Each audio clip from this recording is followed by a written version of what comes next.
నమస్తే, నేను మీ ఆనపోస్తుల వెంకటేష్. మోడీకి తెలుసు తన సత్తా ఏంటో, అందుకే మోడీ మీడియా ముందుకు రాడు. అంటే ప్రెస్ మీట్ పెట్టాడు. Press meet is in the sense ప్రధానమంత్రి ఇక్కడ కూర్చుంటే క్వశ్చన్లు అడగనివ్వాలి, కానీ ఈ పని ఎప్పుడు చేయడు. సెలెక్టెడ్ మీడియాలో మాట్లాడుతూ ఉంటాడు, ఊకదంపుడు ఉపన్యాసాలు ఇస్తాడు. కారణం ఏంటంటే ఆయన దేశం కోసం ఏం చేయడు, చేసినట్టు చూపించుకునే ప్రయత్నం చేస్తాడు. ఆయన చెప్పిందే వినాలి, ఎవరు అడిగిందే ఆయన వినడు.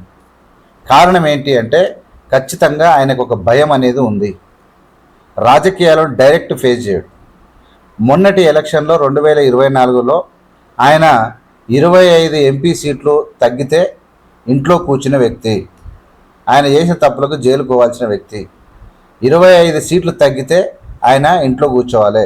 కాబట్టి మిత్రపక్షాలను వెతుక్కున్నాడు. బీహార్ను కానీ ఏపీని కానీ నమ్ముకొని ఒరిస్సాను పట్నాయక్ను నట్టేట ముంచినటువంటి పరిస్థితి మనం చూసినాం. ఆయన 25 సీట్లు తగ్గితే ఇంట్లో కూర్చుంటాడని తెలుసు మోడీకి. మోడీ భయాందోళన ఉన్నాడు కాబట్టే ఇలా మీడియాను పెట్టుకొని ఇలా రాహుల్ గాంధీ చెప్పినట్టు ఈసీని పకడ్బందీగా, అంటే ఏదో యాదృచ్ఛికంగా జరిగిన ఇన్సిడెంట్ కాదు. ఇలా పనికి మాలిన వాళ్ళు చాలామంది, కొంతమంది బీజేపీ వాళ్ళు మాట్లాడుతారు ఏంటంటే అది రాహుల్ తప్పు, క్వశ్చన్ తప్పు. ఆ క్వశ్చన్లకు అన్నిటికీ మేము ఆన్సర్ చెప్తాం. కానీ ఈయన చట్టాన్ని పార్లమెంట్లో చేసుకున్నాడు. ఎవరిని? ఎన్నికల కమిషన్ను ఏర్పాటు చేసుకోవడం కోసం నరేంద్ర మోడీ పార్లమెంట్లో చట్టం తయారు చేసుకున్నాడు. ఇంతకు మొదలు ఎలా సుప్రీంకోర్టు తీర్పిచ్చింది, ఈ దేశంలో ఖచ్చితంగా ఎన్నికల కమిషన్ మనం ఏర్పాటు చేసేటప్పుడు సుప్రీంకోర్టు ప్రధాన న్యాయమూర్తి, లోక్సభ ప్రతిపక్ష నేత, ఈ దేశ ప్రధాని ముగ్గురు కలిసి చేయాలని చెప్పి సుప్రీంకోర్టు తీర్పిస్తే కాదని చెప్పి సపరేట్ చట్టాన్ని తయారు చేసుకుంటే సుప్రీంకోర్టుకి హక్కు లేనట్టు చట్టమే తయారు చేసిండు. కారణం ఏంటి అంటే ఈ దోపిడీకి పాల్పడడానికే ముందే కంకణం కట్టుకున్నాడు నరేంద్ర మోడీ. ఈ పని చేయకపోతే గెలవడానికి అతనికి తెలుసు. అట్లా సెలెక్టెడ్ పర్సన్స్ని పెట్టుకొని ఆయన ఈ దేశంలో విధ్వంసం సృష్టించడం అనేది జగమెరిగినటువంటి సత్యం. ఇలా ఆయనకు వచ్చిన ఓట్లు అందరికీ తెలిసే. ఆయన ఇంత చేసిన అంటే మొత్తం మీద కొన్ని స్థానాలను, అన్ని స్థానాలు చేయడానికి వీలు కాదు. సెలెక్టెడ్ చేయాలంటే, అన్ని స్థానాలు చేయాలంటే టైం పడుతుంది, వీలు కాదు. ఈ 5-6 నెలల కాలంలోనే రపారప గుర్తుకొచ్చింది కాబట్టి మొత్తం మీద 240 సీట్లు వచ్చినాయి. ఇండియా కూటమికి 235 వచ్చినాయి. ఒక 25 సీట్లు కనుక తగ్గితే కథమయ్యేది. కానీ ఇక్కడ మూలియ నక్కం మీద తాటికాయ పడ్డట్టు ఏపీలో జరిగినటువంటి పెద్ద కుంభకోణమే బయటపడ్డది. ఏపీలో కానీ ఒరిస్సాలో కానీ ఏం కుంభకోణం బయటపడ్డది?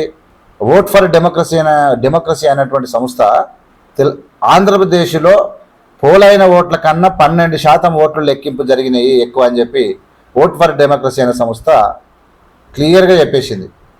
అంటే ఓట్లు ఫర్ ఎగ్జాంపుల్ 80% పోలైనాయి అనుకో, అసలు జగన్మోహన్ రెడ్డికి టీడీపీకి ఉన్న తేడా ఎంత? 10% ఓట్ల కన్నా ఎక్కువ ఏముండదు.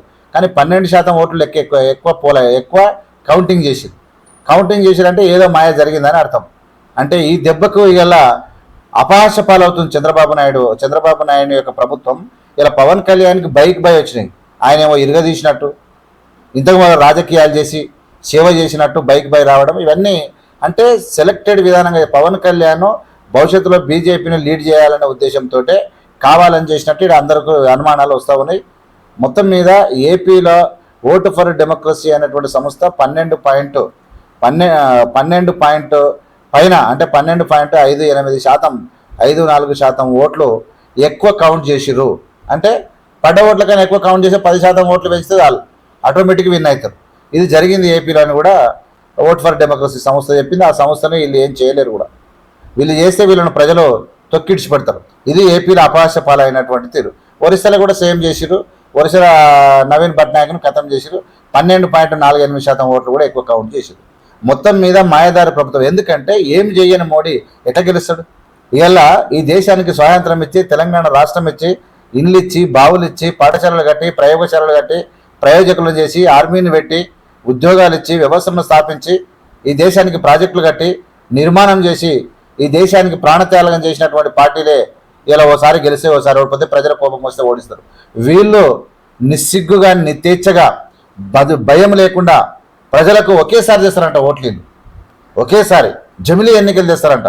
అంటే మోసం చేయనికే ఇలా ఒక్క అసెంబ్లీ స్థానంలో 1,250,000 ఓట్ల దొంగ ఓట్లను వీళ్ళు తయారు చేసుకోవాలంటే మొత్తం మీద 4,000కు పైగా అంటే కనీసం కొన్ని కోటాను కోట్ల ఓట్లను ఇలా దండుకోవడానికి ఈ దండుపాలెం బ్యాచ్ వచ్చింది. నరేంద్ర మోడీ పరువు పోతా ఉంది. తన లోపల అంటే ఆ మీడియా మరి ఎట్లా బతుకుతుందో ఏం కదా తెలియదు కానీ వణికిపోతూ ఉండరు. ఓటమి భయంతో నరేంద్ర మోడీ ఇలాంటి పన్నాగాలకు పాల్పడుతున్నాడు అనేది ఖచ్చితంగా జగమెరిగినటువంటి సత్యం.